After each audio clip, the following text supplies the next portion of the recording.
اچھا، فرض کریں کہ ایک بہت بڑی انتہائی شاندار اور پیچیدہ سی سرکاری عمارت ہے صحیح. اور اس میں ہزاروں کمرے ہیں۔ ہر کمرے کے باہر ایک کاؤنٹر لگا ہوا ہے اور ہر کاؤنٹر کے پیچھے فائلوں کے بڑے بڑے انبار لگے ہوئے ہیں۔ بالکل ایک روایتی سرکاری دفتر کا منظر. ہاں بالکل۔ اب ہوتا یہ ہے کہ ایک شخص اپنا کوئی بہت ہی سنگین اور حقیقی مسئلہ لے کر اس عمارت میں داخل ہوتا ہے۔ ٹھیک ہے. وہ اپنا سارا وقت لگاتا ہے، پیسہ لگاتا ہے اور سالوں تک ایک کاؤنٹر کی لائن میں کھڑا رہتا ہے۔ اور جب بالآخر اس کی باری آتی ہے نا، تو کاؤنٹر پر بیٹھا آفیسر فائل دیکھ کر کہتا ہے کہ معاف کیجیے گا، آپ کا مسئلہ تو بالکل سچا ہے، حقائق بھی آپ کے حق میں ہیں، لیکن آپ غلط کاؤنٹر پر کھڑے ہیں۔ یہ تو بہت ہی مایوس کن ہے. ہاں نا؟ آفیسر کہتا ہے کہ یہ ہمارا دائرہ اختیار ہی نہیں ہے، آپ کی فائل مسترد کی جاتی ہے۔ یہ سن کر ہی کتنی کوفت اور فرسٹریشن کا احساس ہوتا ہے. بالکل۔ مطلب کوئی بھی شخص جو پہلے ہی کسی مشکل کا شکار ہو، وہ اس طرح کی انتظامی اور تکنیکی صورتحال سے تو ہرگز نہیں گزرنا چاہے گا. 100%۔ یہ تو بالکل ایسا ہی ہے جیسے کسی کو انصاف کے دروازے سے صرف اس لیے واپس بھیج دیا جائے کیونکہ اس نے دروازہ کھٹکھٹانے کا جو طریقہ تھا نا، وہی غلط اپنایا تھا۔ اور حیران انگیز طور پر آج کے ہمارے اس گہرے تجزیے کا موضوع بھی بالکل یہی ہے۔ یعنی دائرہ اختیار۔ جی ہاں، آج ہم ضابطہ دیوانی یعنی 1908 کے ان بنیادی اصولوں کا ایک گہرا تجزیہ کر رہے ہیں جو یہ طے کرتے ہیں کہ کوئی بھی مقدمہ دائر کرنے کی صحیح جگہ کون سی ہے۔ بالکل صحیح۔ اب بظاہر یہ موضوع کافی خشک اور قانونی سا معلوم ہوتا ہے، لیکن در حقیقت یہ ایک انتہائی دلچسپ نقشہ ہے جو ہمیں بتاتا ہے کہ ہمارا نظام عدل آخر کام کیسے کرتا ہے۔ بالکل، اور یہ نقشہ سمجھنا بہت ضروری ہے۔ تو اس تجزیے کا بنیادی مقصد ہی یہ سمجھنا ہے کہ قانون کس طرح فیصلہ کرتا ہے کہ کون سا مقدمہ کس شہر، کس علاقے یا کس عدالت میں سنا جائے گا۔ صحیح۔ یہ بالکل اسی درست کاؤنٹر کو تلاش کرنے کا عمل ہے جس کی ہم نے ابھی شروع میں بات کی۔ اور یہاں جو بات سب سے زیادہ قابل غور ہے نا، وہ یہ ہے کہ جب بھی قانون کی بات ہوتی ہے تو عام تاثر یہی ابھرتا ہے کہ یہ محض کچھ پابندیوں اور سزاؤں کا نام ہے۔ ہاں، عام طور پر لوگ یہی سمجھتے ہیں۔ بالکل، لیکن اگر ہم 1908 کے ان اصولوں کی اصل روح کو سمجھیں تو اس سارے قانونی بحث کا جو بنیادی مقصد ہے وہ دراصل لوگوں کے لیے سہولت پیدا کرنا ہے۔ اچھا، سہولت کس طرح کی؟ مطلب انصاف کے عمل کو ایک منظم شکل دینا۔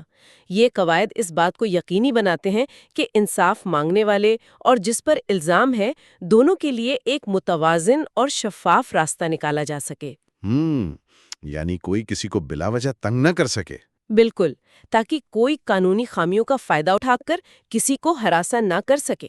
چلیں، پھر اس بات کی تہ تک پہنچتے ہیں اور باقاعدہ آغاز کرتے ہیں۔ ضرور۔ ان اصولوں کا آغاز ایک بہت ہی سیدھے سادے قاعدے سے ہوتا ہے، سیکشن 15 میں، کہ ہر مقدمہ اس مجاز عدالت میں دائر کیا جائے گا جس کا درجہ سب سے کم ہو۔ جی، یعنی لوئسٹ گریڈ کی عدالت۔ ہاں، جو درجہ بندی میں سب سے نچلی سطح پر ہو۔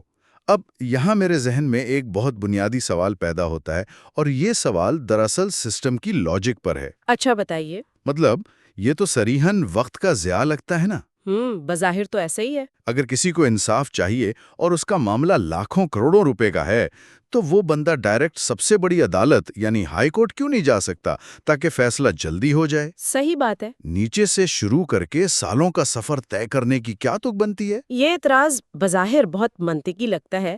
مطلب ہر انسان یہی چاہتا ہے کہ اس کا مسئلہ سیدھا اس شخص یا ادارے کے پاس جائے جس کے پاس سب سے زیادہ پاور ہو۔ بالکل، شارٹ کٹ سب کو پسند ہے۔ لیکن ذرا سوچئے، اگر ہر شخص اپنا مقدمہ لے کر براہ راست ہائی کورٹ پہنچ جائے تو کیا ہوگا؟ رش لگ جائے گا بہت زیادہ۔ رش کیا، نظام مکمل طور پر مفلوج ہو جائے گا۔ ہائی کورٹس کے ضمن پورے صوبے کے انتہائی پیچیدہ آئینی مسائل ہوتے ہیں۔ بڑے کیسز۔ ہاں، جیسے سزائے موت کی اپیلیں ہو گئیں، حکومت کے خلاف ریٹ پٹیشنز ہو گئیں۔ قانون نے یہ اصول اس لیے بنایا ہے تاکہ ایک فلٹرنگ سسٹم قائم کیا جا سکے۔ اچھا، ایک فلٹر کی طرح۔ جی بالکل، یہ نچلی عدالتیں دراصل ایک وسیع بنیاد کا کام کرتی ہیں۔ ان کا اصل مقصد عدالتی نظام کو اوور لوڈ ہونے سے بچانا ہے۔ صحیح سے۔ تو جب تنازعات مقامی سطح پر یعنی نچلی عدالتوں میں سنے جاتے ہیں تو بہت سے معاملات تو وہیں حل ہو جاتے ہیں۔ یعنی اوپر جانے کی نوبت ہی نہیں آتی۔ بالکل، صرف وہی گنے چنے اور پیچیدہ معاملات اوپر کی عدالتوں تک پہنچتے ہیں جنہیں واقعی کسی بڑی عدالت کی توجہ اور تشریح درکار ہوتی ہے۔ تو گویا یہ ایک چھلنی ہے جو سسٹم کو دبنے سے بچاتی ہے۔ یہ تو کافی سینس بناتا ہے۔ بالکل۔ اب آگے بڑھتے ہیں۔ قانون میں ایک اور بہت اہم اصول غیر منقولہ جائیداد کے حوالے سے سیکشن 16 کے تحت جی، اموویبل پراپرٹی، یعنی زمین، گھر یا دکان وغیرہ کے مقدمات۔ اصول یہ کہتا ہے کہ چاہے وہ جائیداد کی تقسیم کا معاملہ ہو، کرائے کا تنازع ہو یا اس زمین پر کسی حق کا دعویٰ ہو، یہ مقدمات لازمی طور پر وہیں سنے جائیں گے جہاں وہ جائیداد واقع ہے۔ بالکل صحیح۔ لیکن ذرا رکے، میں یہاں ایک اور سوال اٹھانا چاہوں گا۔ فرض کریں کہ دو کاروباری شراکت دار ہیں، ٹھیک ہے، اور وہ دونوں کراچی کے رہائشی ہیں۔ ان کا سارا کاروبار، سارا سیٹ اپ کراچی میں ہے، لیکن ان کا جھگڑا پشاور میں موجود ایک خالی پلاٹ پر ہو جاتا ہے۔ اچھا، پراپرٹی پشاور میں ہے۔ ہاں، تو کیا یہ ایک طرح کی بے وقوفی نہیں کہ دونوں اپنا کراچی کا کاروبار چھوڑ کر صرف اس پلاٹ کے مقدمے کے لیے پشاور کے چکر کاٹے؟ بظاہر تو یہی لگے گا۔ مطلب وہ دونوں تو کراچی میں ہی موجود ہیں، تو کیس وہیں کیوں نہیں کر لیتے؟ یہ آپ نے ایک زبردست عملی منظرنامہ پیش کیا ہے۔ عام آدمی تو یہی سوچے گا کہ جب فریقین ایک شہر میں ہیں تو مقدمہ بھی وہیں ہونا چاہیے۔ بالکل، لیکن اگر ہم ذرا گہرائی میں سوچیں تو زمین کے جھگڑے میں اصل ثبوت کیا ہوتا ہے؟ کاغذات وغیرہ؟ کاغذات اور زمین کی پیمائش۔ یہ پیمائش کیسے ہوتی ہے؟ اس کا مقامی ریکارڈ کس کے پاس ہوتا ہے؟ اچھا، ہاں، وہ تو مقامی پٹواری کے پاس ہی ہوگا۔ بالکل، وہ سب مقامی پٹواری یا لینڈ اتھارٹی کے پاس ہوتا ہے۔ پھر جو گواہ ہوں گے، جو پڑوسی ہوں گے، جو بتائیں گے کہ اس زمین پر کس کا قبضہ تھا، وہ سب کہاں ہوں گے؟ وہ تو پشاور میں ہی ہوں گے۔ یہ تو میں نے سوچا ہی نہیں۔ ہے نا؟ اگر مقدمہ کراچی میں چلے تو کیا جج کے لیے اس زمین کا معائنہ کرنے کے لیے پشاور جانا ممکن ہوگا؟ نہیں، بالکل بھی نہیں۔ اور کیا پشاور کے پٹواری کو ہر پیشی پر کراچی بلانا انصاف کے عمل کو سست نہیں کر دے گا؟ بہت زیادہ سست کر دے گا۔ بس اسی لیے قانون نے یہ اٹل اصول بنایا ہے کہ انسان تو سفر کر سکتا ہے لیکن زمین سفر نہیں کر سکتی۔ حقائق اور ثبوت جہاں ہیں، مقدمہ وہیں چلے گا۔ یہ تو واقعی بہت گہری اور پریکٹیکل لاجک ہے، لیکن میں نے پڑھا ہے کہ قانون تھوڑا لچکدار بھی ہوتا ہے۔ جی، کچھ صورتوں میں بالکل ہوتا ہے۔ میرا خیال ہے اس اصول میں ایک خاص استثناء یا ایکسیپشن بھی موجود ہے۔ ہاں، وہ ذاتی تعمیل والی ایکسیپشن۔ ہاں، وہی۔ فرض کریں کہ معاملہ زمین کی ملکیت کا نہیں ہے بلکہ کسی نے اس زمین کو نقصان پہنچایا ہے۔ ٹھیک ہے۔ مثلاً اسی کراچی والے شخص نے غصے میں پشاور جا کر اس پلاٹ کی 4 دیواری توڑ دی۔ یعنی ڈیمیج کیا۔ جی، اب مدعی کو صرف ہٹ جانا چاہیے یا وہ چاہتا ہے کہ یہ شخص دیوار واپس بنا کر دے؟ صحیح۔ اس صورت میں قانون کہتا ہے کہ مقدمہ وہاں بھی دائر ہو سکتا ہے جہاں جائیداد ہے، اور وہاں بھی ہو سکتا ہے جہاں نقصان پہنچانے والا رہتا ہے۔ بالکل، اسے ہی ذاتی تعمیل یا پرسنل اوبیڈینس کہتے ہیں۔ ہاں، تو یہ ذاتی تعمیر آخر کیا چیز ہے اور یہ عملی طور پر کیسے کام کرتی ہے؟ میں سمجھاتی ہوں، یہ بہت ہی دلچسپ استثناء ہے۔ ذاتی تعمیل کو اگر ہم بہت ہی آسان الفاظ میں سمجھیں تو اس کا مطلب ہے عدالت کا کوئی ایسا حکم جس پر عمل درآمد کے لیے مدعی علیہ کو ذاتی طور پر کچھ کرنا پڑے۔ مطلب اس بندے کو خود کچھ ایکشن لینا پڑے۔ ہاں، بالکل، جیسا کہ آپ نے مثال دی کہ اس نے دیوار توڑ دی۔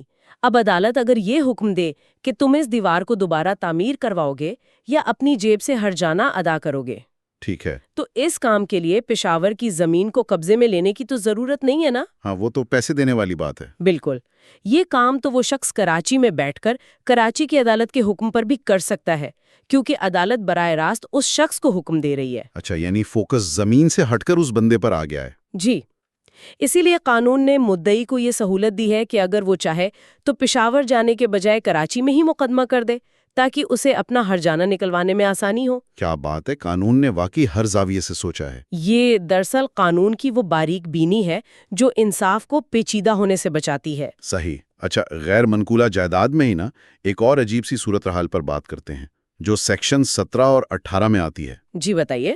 کیا ہو اگر کوئی بہت بڑی زرعی زمین ہے، مطلب کوئی بہت بڑا رقبہ ہے، اور وہ بالکل 2 اضلاع کی سرحد پر واقع ہے؟ یعنی باؤنڈری لائن پر۔ ہاں، آدھا کھیت ایک عدالت کے دائرہ اختیار میں آتا ہو اور آدھا کھیت دوسری عدالت کے علاقے میں پڑتا ہو۔ یہ ایک بہت کامن مسئلہ ہے زمینوں کا۔ تو اب زمین کا مالک کیا کرے گا؟ کیا وہ زمین کو درمیان سے فرضی طور پر کاٹ کر 2 الگ الگ مقدمے دائر کرے گا؟ مطلب ایک ضلع الف میں اور دوسرا ضلع با میں؟ اگر اسے ایسا کرنا پڑتا نا تو یہ نظام عدل کا ایک بہت بڑا المیہ ہوتا۔ بالکل، بندہ تو خار ہو جاتا۔ لیکن قانون یہاں انتہائی عملی اور حقیقت پسندانہ سوچ کا مظاہرہ کرتا ہے۔ قانون کہتا ہے کہ اگر کوئی جائیداد مختلف عدالتوں کی حدود میں بکھری ہوئی ہے، ٹھیک ہے، تو فریقین کو دو جگہ خار ہونے کی بالکل ضرورت نہیں، مقدمہ ان میں سے کسی بھی ایک عدالت میں دائر کیا جا سکتا ہے۔ اچھا، کسی بھی ایک میں؟ جی، کسی بھی ایک میں۔ شرط صرف یہ ہے کہ جس عدالت کا انتخاب کیا جا رہا ہے وہ اس پورے مقدمے کی مالیت کے لحاظ سے اسے سننے کی مجاز ہو۔ یعنی اس کی ویلیو کے حساب سے اس کی جورسڈکشن ہو۔ بالکل، آپ کسی ایک کا انتخاب کریں اور وہ عدالت اس پوری زمین کا فیصلہ کرنے کی مجاز ہوگی، چاہے اس کا کچھ حصہ اس کے جغرافیائی دائرے سے باہر ہی کیوں نہ ہو۔ زبردست۔ اور اگر کبھی حالات اس قدر الجھے ہوئے ہوں کہ پتہ ہی نہ چل رہا ہو کہ اصل سرحد ہے کہاں؟ یعنی غیر یقینی صورتحال ہو؟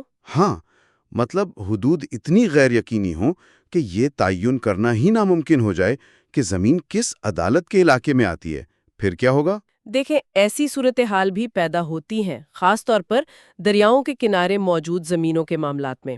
ہاں، جہاں پانی سے راستے بدل جاتے ہیں۔ بالکل، جہاں راستے اور حدیں بدلتی رہتی ہیں۔ ایسے میں قانون عدالت کو یہ اختیار دیتا ہے کہ وہ اس غیر یقینی صورتحال کا باقاعدہ ایک تحریری بیان یعنی ایک سٹیٹمنٹ اپنے ریکارڈ کا حصہ بنائے۔ اچھا، وہ لکھ لیتے ہیں کہ باؤنڈری کلیئر نہیں ہے؟ جی، اور اس کے بعد وہ اس مقدمے کی سماعت شروع کر دیتے ہیں۔ ایک بار جب یہ بیان ریکارڈ ہو گیا نا، تو اس عدالت کا دیا ہوا فیصلہ بالکل ویسے ہی تسلیم کیا جائے گا جیسے وہ زمین 100% اسی کے علاقے میں تھی۔ واہ، یہ تو بہت ہی زبردست حل نکالا ہے۔ ہاں، کیونکہ قانون کا بنیادی مقصد تنازعات کو لٹکانا نہیں ہے بلکہ انہیں حل کرنا ہے۔ وہ راستے کی ان تکنیکی رکاوٹوں کو ایک طرف ہٹا دیتا ہے۔ صحیح، تو یہ تو ہو گئی زمین کی بات جو اپنی جگہ سے نہیں ہلتی۔ بالکل۔ لیکن اب ہم اس گفتگو کا رخ تھوڑا سا موڑتے ہیں، سیکشن 19 اور 20 کی طرف آتے ہیں۔ جی ضرور۔ زمین تو فکس ہے، لیکن لوگ، ان کا سامان اور ان کا کاروبار تو مسلسل سفر کرتے ہیں۔ بالکل کرتے ہیں۔ اور آج کے دور میں تو ویسے بھی نقل و حرکت بہت تیز اور عام ہو گئی ہے، تو قانون ان چلتے پھرتے اہداف کو، ان متحرک چیزوں کو کیسے سنبھالتا ہے؟ وہ کیسے؟ شخصیات یا منقولہ جائیداد یعنی موویبل پراپرٹی کو پہنچنے والے نقصانات کے لیے قانون ایک نیا اور بہت ہی انسان دوست اصول متعارف کرواتا ہے۔ اچھا۔ اصول یہ ہے کہ اگر کسی شخص یا اس کی کسی چلتی پھرتی چیز کو کوئی نقصان پہنچایا جائے تو جو شخص مقدمہ کر رہا ہے یعنی مدعی اسے قانون 2 آپشنز دیتا ہے۔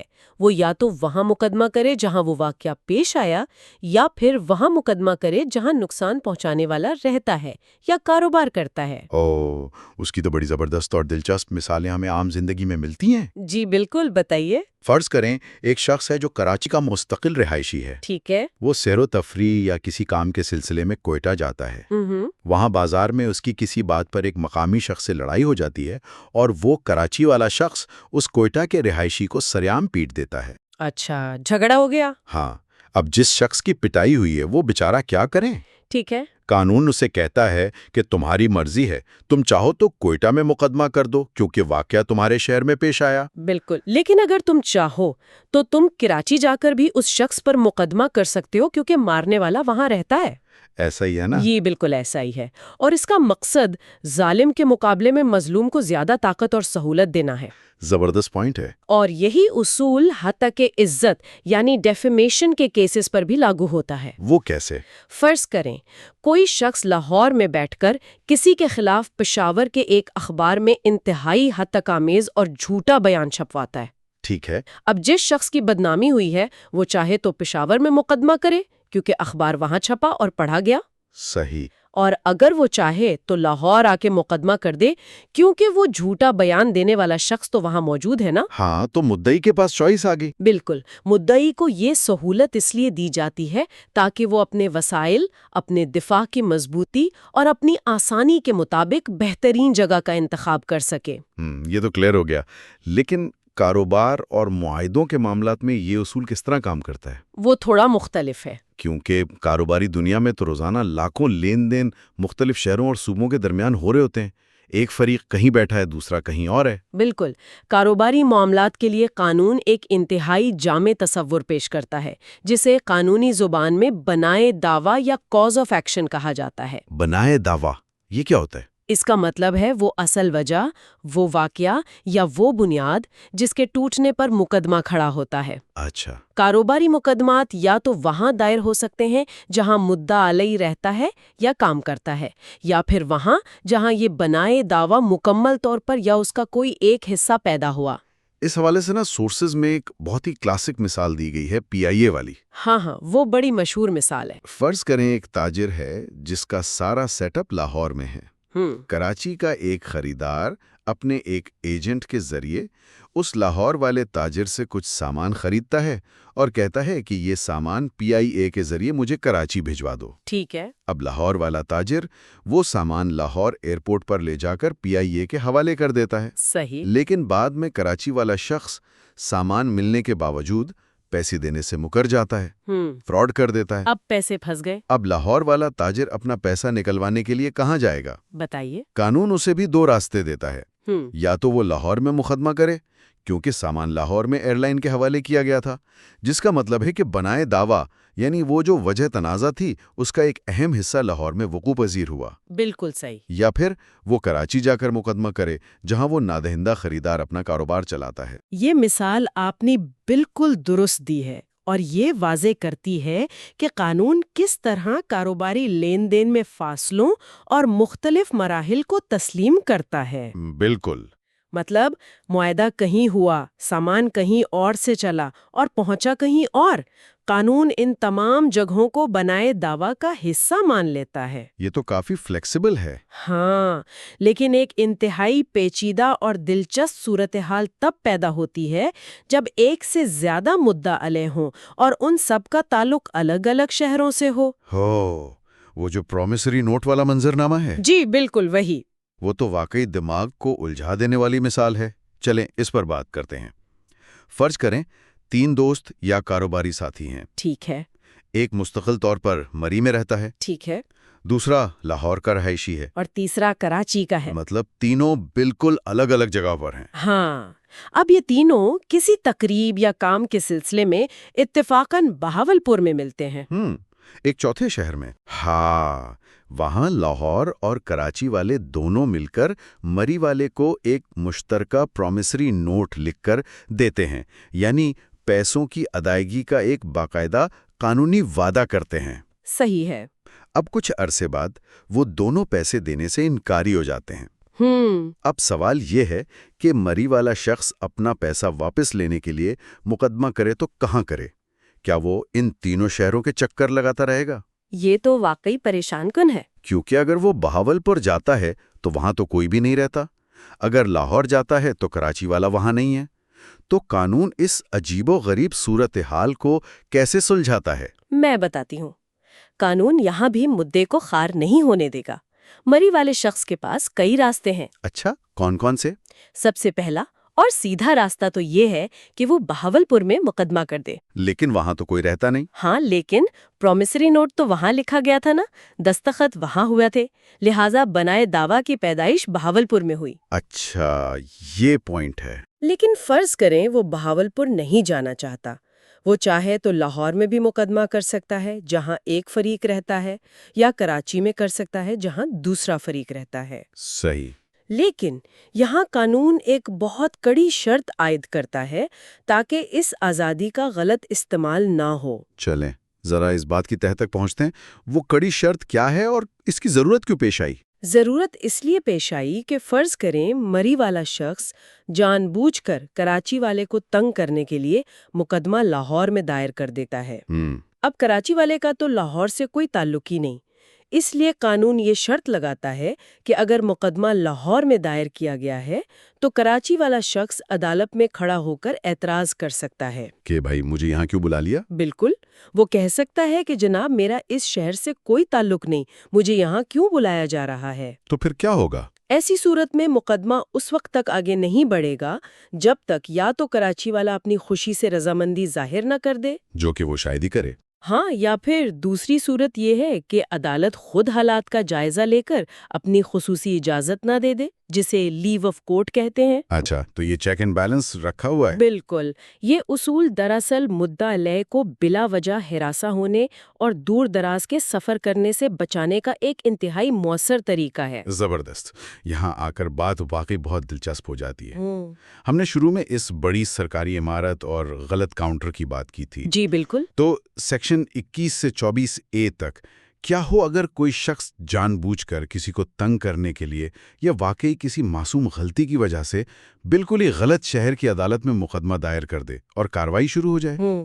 کیا جب غلطی پکڑی جائے گی تو سارا کھیل ختم ہو جائے گا؟ اس سوال کا جواب ہمیں دائرہ اختیار یعنی جورسڈکشن پر اعتراضات سے متعلق اصولوں میں ملتا ہے۔ وہ اصول کیا کہتے ہیں؟ قانون یہ کہتا ہے کہ اگر کسی فریق کو عدالت کی جگہ کے حوالے سے کوئی اعتراض ہے تو وہ اعتراض جلد از جلد سامنے آنا چاہیے۔ جلد از جلد مطلب؟ یعنی جب مقدمے کے بالکل ابتدائی مراحل ہوں، جب بنیادی مسائل یا ایشوز طے کیے جا رہے ہوں، اسی وقت آپ کو عدالت کو بتانا ہوگا کہ جناب یہ عدالت تو اس مقدمے کو سننے کی مجاز ہی نہیں ہے۔ یہ تو بالکل کرکٹ کے کھیل جیسی بات ہو گئی نا۔ وہ کیسے؟ مطلب یہ ایسا ہے جیسے ایک ٹیم پوری اننگز کھیل لے، دل لگا کر باؤلنگ بھی کروا لے، جم کر بیٹنگ بھی کر لے، اور جب سارا میچ ختم ہو جائے اور وہ ٹیم ہار جائے اچھا، تو ان کا کپتان امپائر کے پاس جا کر کہے کہ جناب یہ میچ تو مانا ہی نہیں جا سکتا کیونکہ پچ کی لمبائی ہی 2 فٹ کم تھی۔ ہاں بالکل صحیح۔ ظاہر ہے کوئی بھی امپائر اس وقت یہ عذر نہیں سنے گا، تو قانون بھی آپ کو ہارنے کے بعد اس طرح رونے کی اجازت نہیں دیتا ہے نا۔ بہت شاندار تشبیہ دی ہے آپ نے، بالکل ایسا ہی ہے۔ قانون اپنا عدالتوں کا اور عوام کا قیمتی وقت اور پیسہ ضائع نہیں کرنا چاہتا۔ صحیح۔ اصول واضح طور پر کہتا ہے کہ کوئی بھی اپیل کی عدالت یا نظر ثانی کرنے والی عدالت جگہ کے دائرہ اختیار کے اعتراض کو اس وقت تک تسلیم نہیں کرے گی جب تک کہ واقعتاً اور صریحاً انصاف کی فراہمی میں ناکامی نہ ہوئی ہو۔ Failure of justice. بالکل، محض ایک ٹیکنیکی غلطی یا آپ کے الفاظ میں پچ کی لمبائی کی بحث پر سالوں کی عدالتی کارروائی اور گواہیوں کو کالعدم قرار نہیں دیا جا سکتا، بشرطے کہ فیصلہ میرٹ پر اور حقائق کی روشنی میں ہوا ہو۔ یہ تو بہت زبردست بات ہے، لیکن فرض کرے مقدمہ چل رہا ہے، ابھی ابتدائی مراحل میں ہی ہے، اور یہ محسوس ہوتا ہے کہ واقعی یہ مقدمہ کسی دوسری عدالت میں چلنا چاہیے، تو کیا قانون میں اس مقدمے کو ٹرانسفر یعنی منتقل کرنے کا کوئی طریقہ کار موجود ہے؟ جی بالکل، نظام کو رواں رکھنے کے لیے مقدمات کی منتقلی کا ایک بہت تفصیلی اور وسیع نظام موجود ہے۔ اچھا۔ ہائی کورٹ اور ڈسٹرکٹ کورٹ کو اس حوالے سے انتہائی وسیع اختیارات دیے گئے ہیں۔ کوئی بھی فریق دوسرے فریق کو باقاعدہ نوٹس دے کر عدالت کو درخواست دے سکتا ہے کہ یہ مقدمہ کسی اور مجاز عدالت میں منتقل کر دیا جائے۔ صحیح۔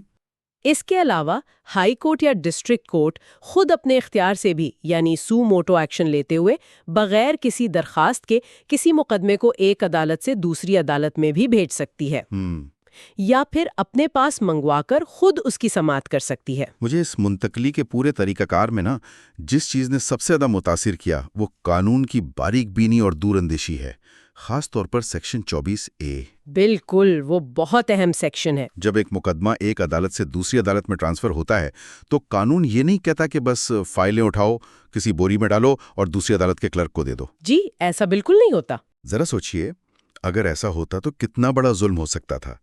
ایک طاقتور اور امیر فریق چپکے سے اپنا مقدمہ جنوبی کراچی کی عدالت سے ملیر کی کسی عدالت میں ٹرانسفر کروا لیتا۔ بالکل۔ دوسرے غریب فریق کو تو پتہ ہی نہ چلتا کہ اس کی فائل کہاں گئی، وہ پرانی عدالت کے دھکے کھاتا لیتا اور نئی عدالت میں اس کی غیر حاضری کی وجہ سے یک طرفہ فیصلہ یعنی ایکس پارٹی آرڈر اس کے خلاف آ جاتا، جو کہ اکثر پہلے ہو بھی جاتا تھا۔ ہاں، تو قانون اس ظلم کو روکنے کے لیے کہتا ہے کہ جب مقدمہ منتقل ہوگا تو عدالت باقاعدہ فریقین کی پیشی کے لیے ایک نئی تاریخ اور جگہ مقرر کرے گی۔ اگر فریقین پہلے سے عدالت میں موجود ہیں تو انہیں ان کے منہ پر بتایا جائے گا کہ اب آپ نے فلاں تاریخ کو فلاں کمرے میں پیش ہونا ہے تاکہ کوئی اندھیرے میں نہ رہے۔ اور اس وضاحت سے ہم واپس اپنی اسی بنیادی بات پر آ جاتے ہیں جس سے ہم نے اس پوری گفتگو کا آغاز کیا تھا۔ جی بالکل، کہ قانون کا مقصد الجھانا، پھنسانا یا لوگوں کو اندھیرے میں رکھنا ہرگز نہیں ہے۔ اس کا مقصد شفافیت، مساوات اور رہنمائی فراہم کرنا ہے۔ صحیح بات ہے۔ یہ سارے اصول، چاہے وہ کم ترین درجے کی عدالت سے آغاز کرنے کا اصول ہو، جائیداد کے مقام کی اہمیت ہو، یا مقدمات کی منتقلی میں تاریخ مقرر کرنے کا طریقہ کار ہو، یہ سب دراصل ایک ہی زنجیر کی کڑیاں ہیں۔ یہ وہ نظام ہے جو اس بات کو یقینی بناتا ہے کہ کوئی بھی طاقتور شخص قانونی تکنیکیات کا سہارا لے کر کسی کمزور کو انصاف سے محروم نہ کر سکے۔ بالکل۔ تو اگر ہم اس پورے تجزیے کا خلاصہ کریں نا، تو 1908 کا یہ ضابطہ دیوانی جو ایک صدی سے بھی پرانا ہے، یہ محض ایک خشک سرکاری کتاب ہرگز نہیں ہے۔ بالکل بھی نہیں۔ بلکہ یہ مدعی جس سے انصاف چاہیے اور مدعا علیہ جس پر مقدمہ کیا گیا ہے کہ حقوق کے درمیان توازن قائم کرنے کا ایک بے مثال شاہکار ہے۔ ایسا ہی ہے۔ قانون اس بات کو یقینی بناتا ہے کہ انصاف تک رسائی ہر ایک کے لیے ممکن اور آسان ہو، لیکن ساتھ ہی ساتھ انصاف مانگنے کے نام پر کسی کو بلا وجہ ہراساں نہ کیا جائے اور نہ ہی کسی کو جان بوجھ کر غلط شہروں کے چکر لگوائے جائیں۔ اس میں تو کوئی شک نہیں ہے، لیکن اس سب پر غور کرنے کے بعد میرے ذہن میں ایک بہت ہی اہم، گہرا اور مستقبل سے جڑا سوال ابھرتا ہے۔ اچھا، کیا سوال ہے وہ؟ جو شاید ہم سب کے سوچنے کے لیے ایک نیا در کھولے۔ ہم نے آج جتنی بھی بات کی، ہم نے دیکھا کہ 1908 کے اس قانون کی پوری عمارت جسمانی اور جغرافیائی حدود پر کھڑی ہے۔ جی بالکل، فزیکل باؤنڈریز پر۔ ہاں، یہ اس بات پر منحصر ہے کہ کون شخص کس شہر میں جسمانی طور پر رہتا ہے، کس شہر یا ضلع کی حدود میں جائیداد واقع ہے، یا منقولہ سامان کس ایئرپورٹ پر حوالے کیا گیا۔ ایسا ہی ہے۔ لیکن ذرا آج کے جدید ڈیجیٹل دور کے بارے میں سوچئے۔ آج ہمارا سارا کاروبار، ہمارے بین الاقوامی معاہدے اور ہماری بات چیت انٹرنیٹ پر کلاؤڈ میں ہو رہی ہے۔ یہ تو ہے۔ اس کلاؤڈ کی کوئی جغرافیائی سرحد نہیں ہے۔ اگر ایک ورچوئل کمپنی کا ایک فریق دنیا کے ایک کونے میں بیٹھا ہے، دوسرا کسی اور بر اعظم میں ہے، ٹھیک ہے، اور ان کے درمیان معاہدہ ڈیجیٹل کرنسی یا کرپٹو کے ذریعے انٹرنیٹ کے کسی سرور پر ہو رہا ہے، تو جب تنازع پیدا ہوگا تو وہ بنائے دعویٰ کہاں پیدا ہوا، کس شہر میں؟ واہ، یہ تو واقعی سوچنے والی بات ہے۔ کیا آنے والے مستقبل میں یہ پرانے جغرافیائی اصول اسی طرح کارگر ثابت ہوں گے، یا ہمیں اس لامحدود ڈیجیٹل دنیا کے لیے جورسڈکشن اور جغرافیائی حدود کی بالکل ایک نئی اور انوکھی تعریف گھڑنی پڑے گی؟ یہ تو واقعی ایک ایسا سوال ہے جو انسان کو رک کر سوچنے پر مجبور کر دیتا ہے۔ مطلب کیا وہ وقت اب دور ہے جب عدالتیں زمین کی جغرافیائی حدود کی بجائے ڈیجیٹل سرورز اور کلاؤڈز کا دائرہ اختیار طے کر رہی ہوں گی؟ بالکل، وقت بہت تیزی سے بدل رہا ہے۔ بہرحال، جب تک وہ مستقبل پوری طرح سے ہم پر مسلط نہیں ہو جاتا، کم از کم ہمیں یہ ضرور معلوم ہو گیا ہے کہ اس عظیم و شان اور پیچیدہ سرکاری عمارت میں اپنا مسئلہ لے کر ہمیں کس درست کاؤنٹر پر جانا ہے۔ جی بالکل۔ اور اسی مسکراتی ہوئی لیکن گہری سوچ کے ساتھ ہم اپنے آج کے اس معلوماتی تجزیے کا اختتام کرتے ہیں۔ امید ہے کہ سننے والوں کے لیے قانون کی یہ پیچیدہ بھول بھلیا اب کچھ سلجھی ہوئی اور واضح محسوس ہو رہی ہوں گی۔ You are watching Legal Gupshup and GK with MD, your source for legal, historical, and breaking news. Don't forget to like, subscribe, and share for more informative content.